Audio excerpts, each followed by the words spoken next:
အားလုံးပဲမင်္ဂလာပါရှင်။နှဲပိတ်ကနေကြိုဆိုပါရရှင်။ဒီနေ့တော့ရွာကနေပြီးနှဲအမေပို့ပေးလိုက်တဲ့မြန်မာလိုနဲ့ဆိုရင်တော့နှဲလဲခေါ်မတတ်ပါဘူးရှင်။တဝဲလိုနဲ့ဆိုရင်တော့ပလိကြဦးလို့ခေါ်ပါတယ်ရှင်။ဒါဆိုရင်တော့နှဲဘယ်လိုလုပ်မလဲဆိုတာနှဲဗီဒီယိုဖိုင်ကိုစိုးထိလေးကြည့်ပေးကြပါအောင်ရှင်။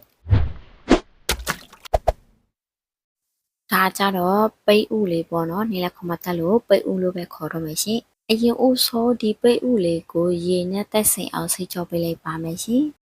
နေရာကြတော့တလုံးပဲတုပ်ပြထားပါတယ်ရှင်။ရေနဲ့တေးသေးချာချာဆေးကြောလုပ်ပြီးပြီဆိုရင်တော့ခွန်လေးတွေနှွားထုတ်ထားပေးလိုက်ပါမယ်ရှင်။အရင်ကဆိုရင်နှင်းလက်ဒီပိတ်ဥလေးကိုမစားဘူးပေါ့နော်။နေဟိုတစ်ခေါက်တော့ကရွာပြတော့နှင်းအမေတုပ်ကြွေဖြစ်တာနဲ့နှင်းလဲစားလိုက်တော့အရန်ကြိုက်သွားတယ်ပေါ့နော်။ဒါနဲ့နှင်းကလည်းထက်စားချင်တယ်ဆိုတာနဲ့နှင်းအမေကရွာနေပြီးတော့ပို့ပေးလိုက်ပါတယ်ရှင်။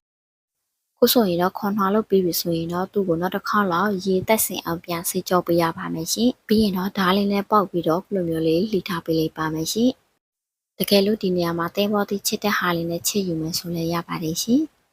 ဒါကြတော့နှင်းလောက်ထားတာဆက်တဲ့ဖြစ်နေပြီပေါ့နော်ဒါဆိုရင်တော့စားနှဲငယ်နဲ့ရှာလာကာရင်နှဲငယ်ကိုထည့်ပေးလိုက်ပါမယ်ရှင်ပြီးရင်တော့တမတော့အောင်တုတ်သွားပေးလိုက်ပါမယ်ရှင်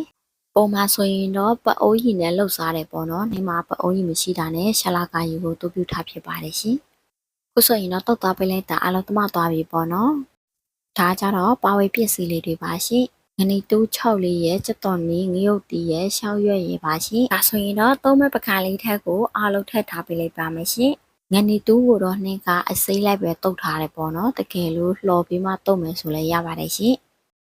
အရသာနေနဲ့တော့ခြုံမုတ်နေငယ်အသားမုတ်နေငယ်ကိုထည့်ပေးလိုက်ပါတယ်ရှင်ပြီးရင်တော့အားလုံးတမတော့အောင်တုတ်သွားပေးလိုက်ပါမယ်ရှင်နေတော့တုတ်ရည်နဲ့တရေတွေကြာနေပြီရှင်တုတ်သွားပေးလိုက်လို့အားလုံးတမသွားပြီဆိုရင်တော့ရသာလေးမြည်ကြည့်ကြည့်မယ်ရှင်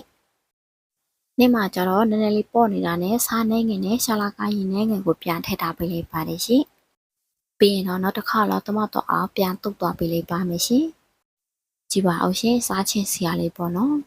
အုပ်လို့လဲပြီးပြီဆိုရင်တော့ပကံလေးထက်ကိုထည့်ပြီးတော့စားလို့ရပါပြီရှင်။ဒါဆိုရင်တော့ဒီနေ့တော့ဒီလောက်လေးပါပဲရှင်။နှစ်ဗီဒီယိုဖိုင်ကိုကြည့်ရှုအားပေးတဲ့တယောက်ချင်းစီတိုင်းကိုလည်းကျေးဇူးအများကြီးတင်ပါတယ်ရှင်။နှစ်ပိတ်ကိုလည်း like and follow လေးလုပ်ပေးကြပါအောင်ရှင်။ဒါဆိုရင်တော့နောက်ဗီဒီယိုဖိုင်အသစ်တွေမှာဘယ်လိုစားစရာမျိုးတွေနဲ့လုပ်ပြသွားမလဲဆိုတာကိုစောင့်ကြည့်ပေးကြပါအောင်ရှင်။အားလုံးပဲတတ်တာ